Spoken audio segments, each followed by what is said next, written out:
नमस्कार, खबर उत्तराखंड देख रहे हैं आप और मैं हूं आपके साथ गौरव राजेंद्र। बुलेटिन की शुरुआत करते हैं। मुख्यमंत्री पुष्कर सिंह धामी ने कैंप कार्यालय में अधिकारियों के साथ उच्च स्तरीय समीक्षा बैठक आयोजित की गई। तो वहीं बैठक में डेंगू की रोकथाम और चारधाम यात्रा समेत तमाम महत्वपूर्ण विषयों पर चर्चा की गई। साथ ही अधिकारियों को प्रदेश में आपदा से क्षतिग्रस्त सड़कों और पेयजल लाइनों को जल्द दुरुस्त करने के निर्देश दिए गए। तो वहीं उत्तराखंड में बढ़ रहे डेंगू के मामले को लेकर मुख्यमंत्री धामी ने कहा कि प्रदेश में बढ़ रहे डेंगू के मामले चिंताजनक हैं, लिहाजा इसकी रोकथाम के लिए स्वास्थ्य विभाग समेत सभी विभाग मिलकर काम करें ताकि डेंगू पर नियंत्रण किया जा सके। उन्होंने कहा कि डेंगू की रोकथाम के लिए नगर निकायों और ग्रामीण क्षेत्रों में साफ सफाई की व्यवस्था पर भी विशेष ध्यान देने के निर्देश दिए गए।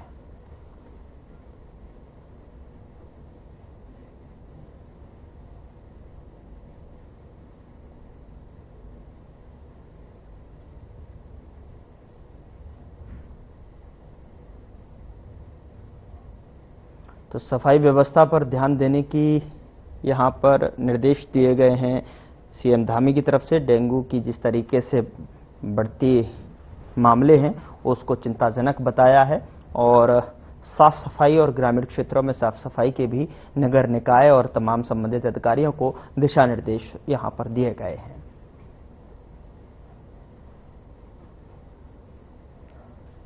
उधर शारदीय नवरात्र के पहले दिन हल्द्वानी के कई मंदिरों में पूजा अर्चना और मां शैलपुत्री की आराधना हो रही है। बता दें कि बेरी पड़ाव स्थित अष्टदश भुजा महालक्ष्मी मंदिर में सभी 9 रूप विद्यमान हैं और पहले दिन मां शैलपुत्री की आराधना के लिए लोग दूर दूर से आए। इसको लेकर महामंडलेश्वर सोमेश्वर यदि महाराज ने बताया कि शारदीय नवरात्रि का विशेष महत्व है और इस नवरात्रि में मां की आराधना करने वालों की हर मनोकामना पूरी होती है।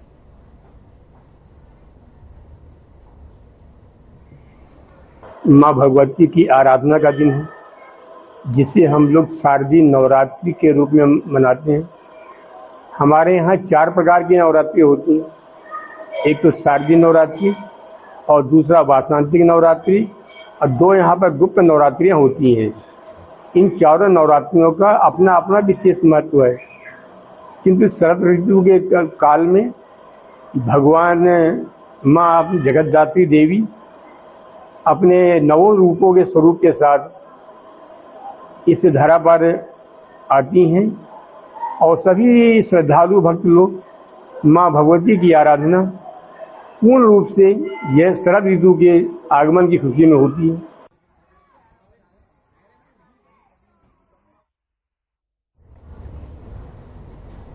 उधर शारदीय नवरात्रि की शुरुआत हो गई है। अल्मोड़ा जनपद के सभी मंदिरों में भक्तों द्वारा सवेरे से ही पूजा अर्चना की जा रही है। आपको बता दें कि अल्मोड़ा के गोलू देवता लोकप्रिय हैं, जो न्याय के देवता के नाम से भी प्रसिद्ध है। जहां पर टंगी घंटियों और चिट्ठियों की संख्या बताती है कि इस मंदिर में लोगों की कितनी आस्था है। मंदिर में बैठे देवता को लेकर मान्यता है कि वो न्याय के देवता है, मतलब कोर्ट कचहरी के चक्कर लगाने वाले लोग हो या कोई भी मुराद हो, ये देवता सबकी मनौतियों जो है पूरी करते हैं। रमेश जोशी ने बताया कि हर साल यहां पर भारत ही नहीं बल्कि देश के अलग अलग हिस्सों से लोग जो है दर्शन के लिए आते हैं और मंदिर में माथा टेकते हैं। इसके साथ ही नवरात्र में यहां पर बहुत अधिक मात्रा में श्रद्धालु आते हैं और पूजा कर अपनी मनोकामना मांगते हैं।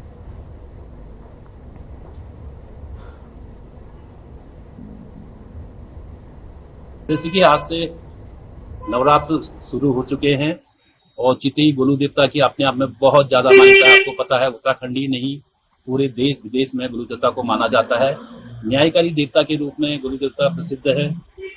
नवरात्र में श्रद्धालु गोलू देवता से अपनी मनोकामना पूर्ण होने के लिए यहाँ पर आते हैं और सबकी मनोकामना पूर्ण होती है, यह मान्यता है। और लोग बढ़ चढ़ के नवरात्र में गोलू देवता मंदिर अल्मोड़ा हो, उत्तराखंड का हर एक क्षेत्र से गोलू देवता मंदिर में लोग अपनी आस्था लेके आते हैं। सर, उनकी आस्था का भगवान पूर्ण ख्याल करते हुए उनकी मनोकामना पूर्ण करते हैं।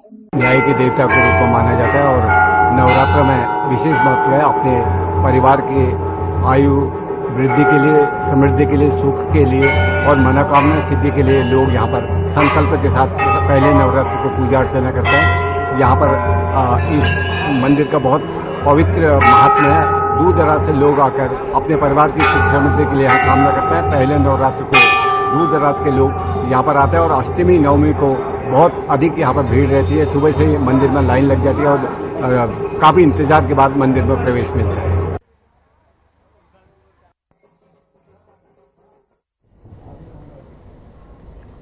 उधर हल्द्वानी में कुमाऊं कमिश्नर दीपक रावत ने नैनीताल रोड में सड़क चौड़ीकरण का स्थलीय निरीक्षण किया है।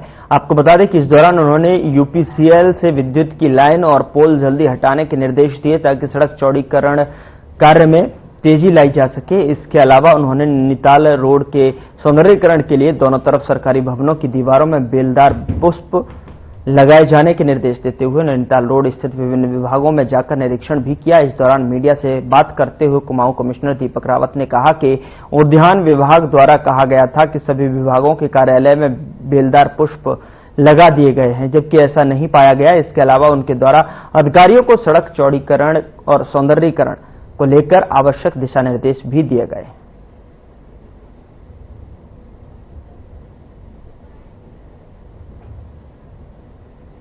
में प्रोग्रेस देख रहा था। कुछ अभी दिक्कतें इसमें हैं, विशेषकर यूपीसीएल के जो तार हैं उनकी ओर से ब्यूटिफिकेशन का काम है वो चल रहा है और उसमें अच्छी प्रोग्रेस हो रही है।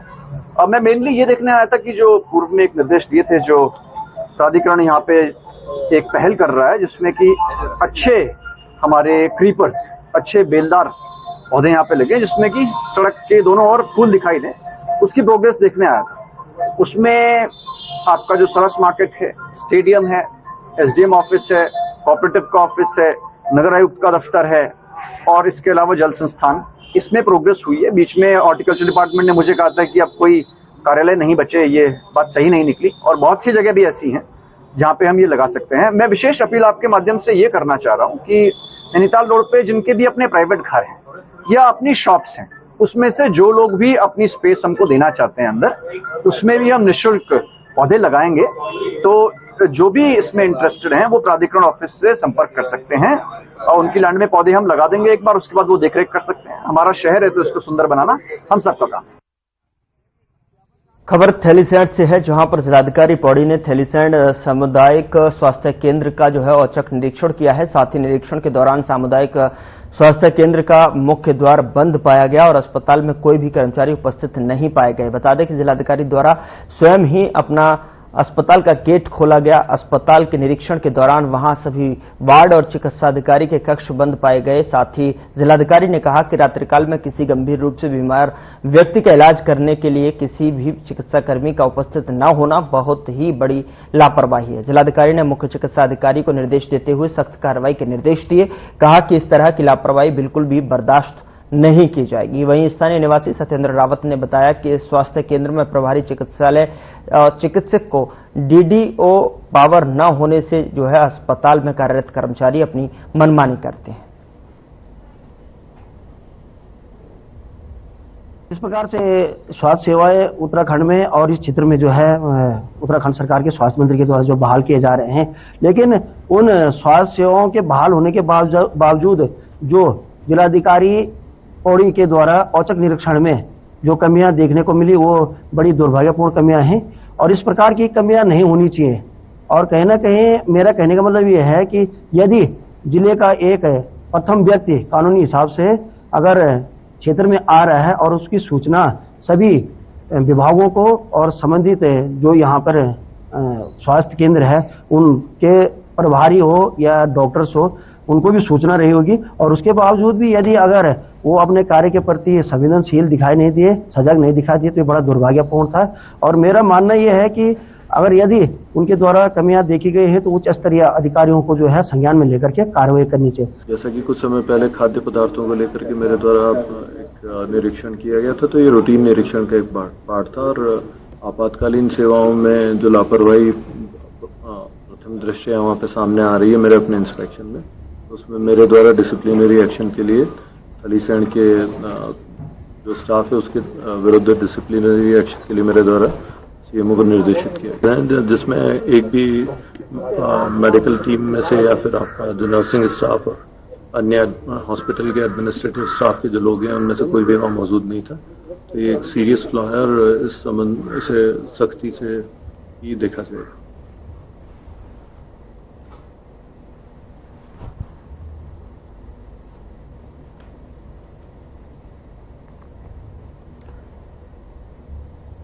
उधर हल्द्वानी क्षेत्र के अंतर्गत बेल बाबा मंदिर के पास एक हथनी को हरियाणा रोडवेज की बस ने टक्कर मार दी, जिसके बाद वो गंभीर रूप से घायल हो गई। घायल हथनी को देखकर सड़क पर हाथियों का झुंड इकट्ठा हो गया। बता दें कि इस तरह के हादसे न केवल वन्य जीवों के लिए खतरनाक हैं, बल्कि मानव जीव संघर्ष को भी बढ़ाते हैं।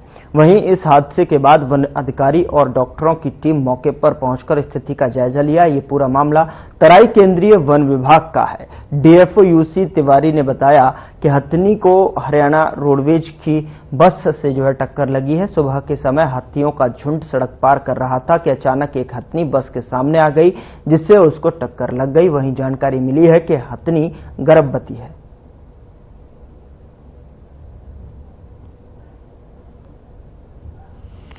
आज सवेरे हल्द्वानी की तरफ से हरियाणा रोडवेज की एक बस आ रही थी और जो ड्राइवर ने बताया है उसके हिसाब से जब वो ये बैरियर से आगे बढ़े हैं तो उन्होंने 3 हाथियों को रोड क्रॉस करते हुए देखा। क्योंकि हाथी रोड क्रॉस कर चुके थे तो उनको लगा कि शायद अब चले गए, तो उन्होंने स्पीड कम नहीं करी, उधर से चौथा हाथी आया जिसको उन्होंने इम्पैक्ट किया और उसको चोट लग गई। अभी देखने से लगता है कि हाथी को कोई गंभीर इंजरी हुई है, क्योंकि वो उठ नहीं पा रहा है और घटनास्थल में पास में यहाँ पर वो लेटा हुआ। बताया जा रहा गर्भवती है आदमी, इस विषय में कोई कमेंट नहीं कर।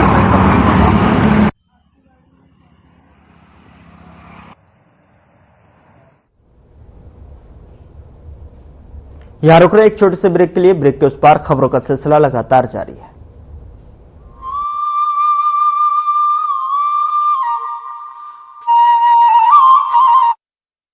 प्रधानमंत्री नरेंद्र मोदी जी के मार्गदर्शन और मुख्यमंत्री पुष्कर सिंह धामी के कुशल नेतृत्व में उत्तराखंड सरकार महिलाओं के सर्वांगीण विकास और सशक्तिकरण के लिए लगातार कार्य कर रही है। पिछले कुछ वर्षों में सरकार द्वारा लखपति दीदी योजना, सशक्त बहना योजना, महिला स्वयं सहायता समूह सशक्तिकरण योजना जैसी महत्वपूर्ण योजनाएं लागू की गई हैं, जिनके माध्यम से महिलाओं का आर्थिक सशक्तिकरण किया जा रहा है। सशक्तिकरण के इन्हीं प्रयासों में शासन, प्रशासन और निर्णय लेने की प्रक्रिया में भी महिलाओं की भागीदारी को बढ़ाया जा रहा है। जहां एक ओर महिलाओं को सरकारी नौकरियों में 30% का क्षैतिज आरक्षण दिया गया है, वहीं अब सरकार ने कोऑपरेटिव बैंकों और सहकारी समितियों में महिलाओं के लिए 33% आरक्षण देने का निर्णय लिया है।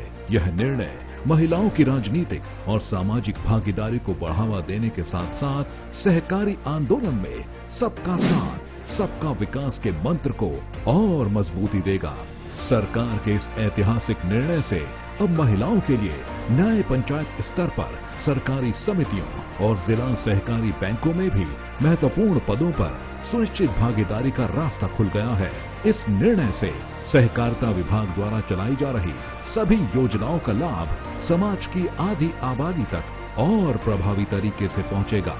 लैंगिक समानता और महिला सशक्तिकरण की दिशा में सरकार के ये प्रयास न सिर्फ महिलाओं को आर्थिक रूप से सशक्त बनाएंगे, बल्कि उनकी सामाजिक स्थिति को भी सुदृढ़ करेंगे। संकल्प से सिद्धि की ओर, सहकारिता से समृद्धि की ओर।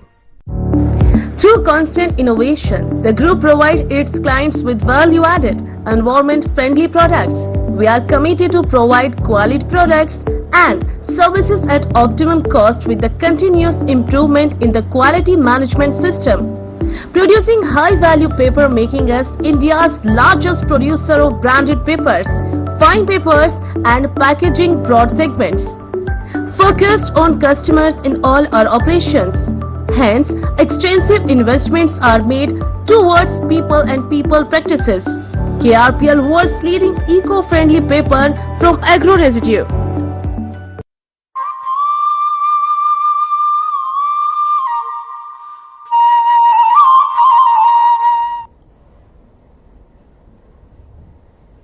ब्रेक के बाद स्वागत है आपका। खबरों में आगे बढ़ते हैं। सल्ट अल्मोड़ा जिले के विकास खंड सल्ट में गांधी शास्त्री जयंती के मौके पर स्वच्छता पखवाड़े के अंतर्गत स्वास्थ्य केंद्र देवायल में बीजेपी सल्ट के कार्यकर्ताओं ने स्वास्थ्य केंद्र देवायल में स्वच्छता अभियान चलाया और साथ ही बीजेपी कार्यकर्ता और स्वास्थ्य कर्मियों ने स्वास्थ्य केंद्र देवायल में तैनात पर्यावरण मित्र सुमरती देवी को शॉल ओढ़ाकर सम्मानित भी किया गया। उन्होंने कहा कि गांधी शास्त्री जयंती के मौके पर देश भर में विभिन्न स्थानों में स्वच्छता अभियान जो है चलाया जा रहा है।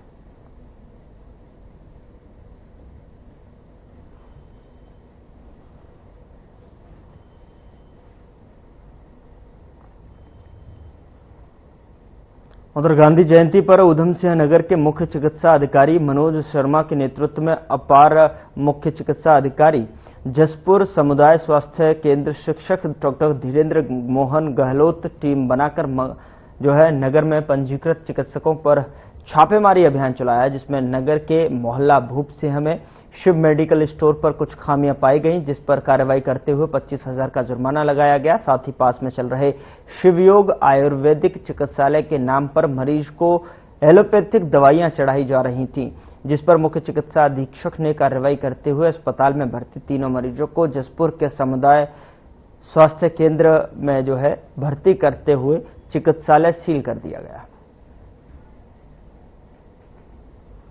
समय समय पर शिकायतें प्राप्त होती रहती है अवैध रूप से जो क्लिनिक संचालित हो रहे हैं या गलत तरीके से संचालित हो रहे हैं। तो उसी क्रम में आज जसपुर में आया था, 2 अक्टूबर भी था, मेरे पास समय था, तो मैंने जो था उसका उपयोग करते हुए आज 2 जगह मैंने निरीक्षण किया क्लिनिक में।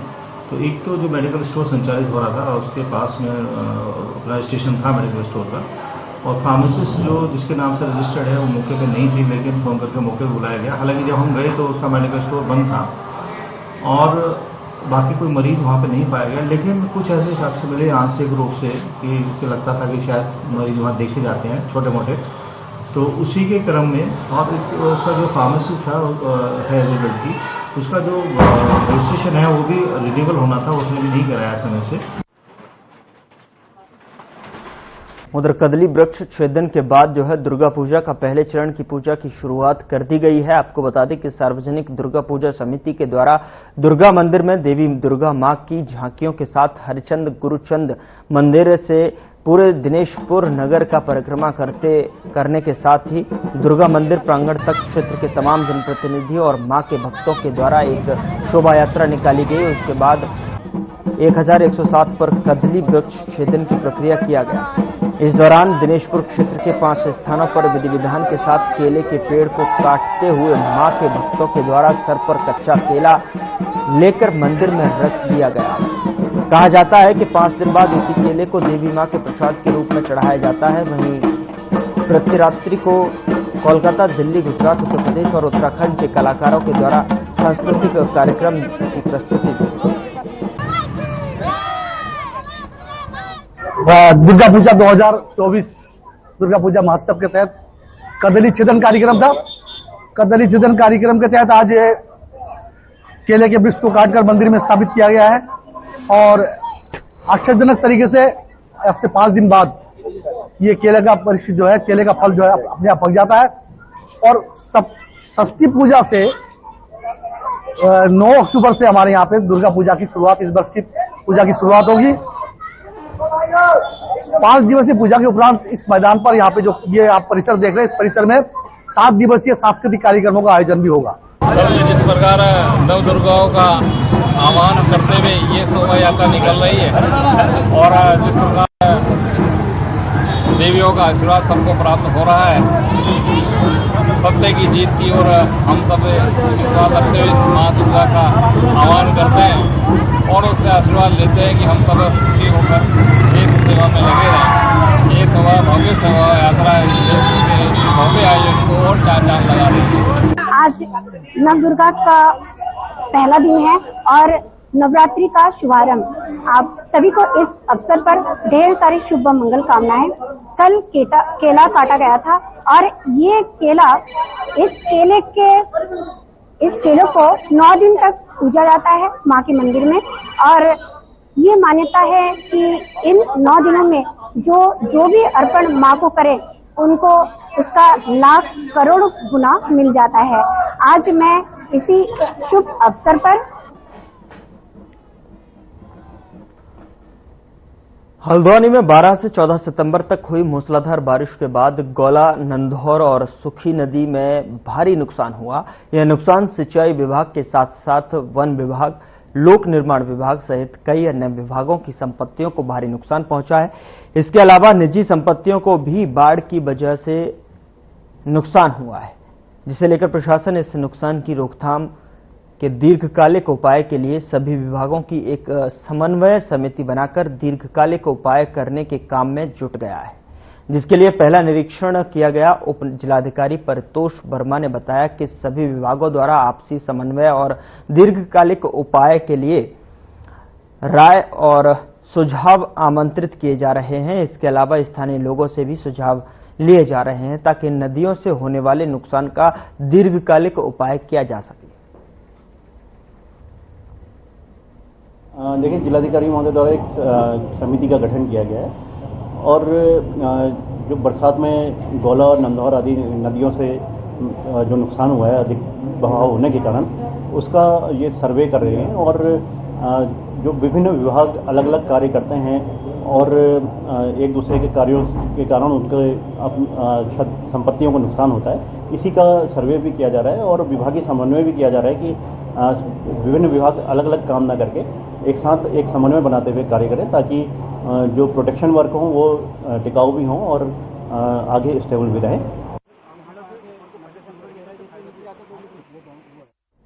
उधर मुख्यमंत्री पुष्कर सिंह धामी के 3 साल के कार्यकाल के दौरान उत्तराखंड में 2 नए मेडिकल कॉलेज शुरू हो चुके हैं। धामी सरकार के कार्यकाल के दौरान 2022 में अल्मोड़ा मेडिकल कॉलेज शुरू हुआ और अब इसी सत्र से हरिद्वार मेडिकल कॉलेज भी शुरू होने जा रहा है।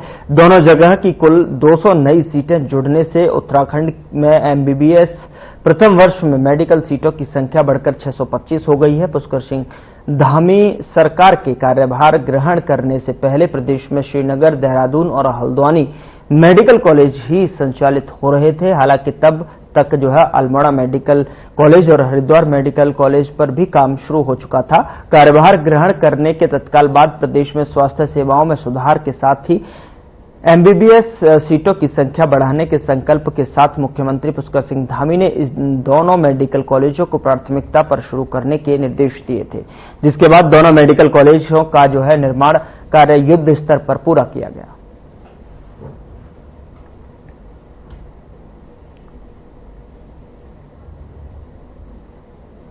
खटीमा में उत्तराखंड राज्य आंदोलनकारियों ने महात्मा गांधी और पूर्व प्रधानमंत्री लाल बहादुर शास्त्री की जयंती के उपलक्ष्य में और रामपुर तिराहा कांड की बरसी पर शहीद स्मारक स्थल पर साफ सफाई का कार्य किया और शहीदों की प्रतिमाओं पर श्रद्धासुमन अर्पित करते हुए उन्हें नमन किया। इस अवसर पर राज्य आंदोलनकारियों की समस्याओं के संबंध में एक विचार गोष्ठी का भी आयोजन किया गया। वहीं राज्य आंदोलनकारियों ने तहसील हिमांशु जोशी के माध्यम से मुख्यमंत्री को एक ज्ञापन प्रेषित किया और 12,000 राज्य आंदोलनकारी परिवारों की सुरक्षा और सम्मान के लिए राज्य सम्मान परिषद गठन करने की मांग की गई।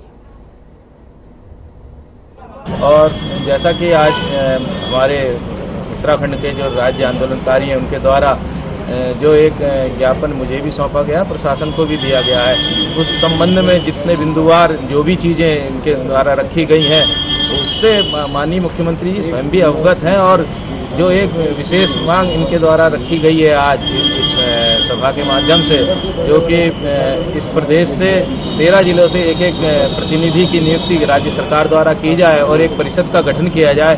तो इस संबंध में भी मैं माननीय मुख्यमंत्री जी से हम सब लोग मिलकर के एक वार्ता करेंगे और शीघ्र ही एक डेलीगेशन माननीय मुख्यमंत्री जी से इस संबंध में वार्ता करेगा और इस समस्या का समाधान करवाने का प्रयास किया जाएगा। जो दिया गया सम्मत ये है कि 10% आरक्षण जो दिया गया उसके विधिवत शासनादेश जारी किए जाए और जो चिन्हीकरण से छूट गए हैं उनको चिन्हीकरण का प्रॉपर कर दिया जाए और जो हमारे देश के आंदोलनकारी हैं उनकी भांति इनको भी सम्मान दिया जाए। इस तरह की मांगें कुछ रखी गई हैं, इनको उच्च स्तर पर भेज दिया जाएगा, जैसे निर्णय होगा वैसा अवगत करा दिया जाएगा।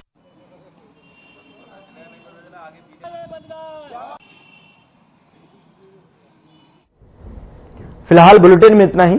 नमस्कार।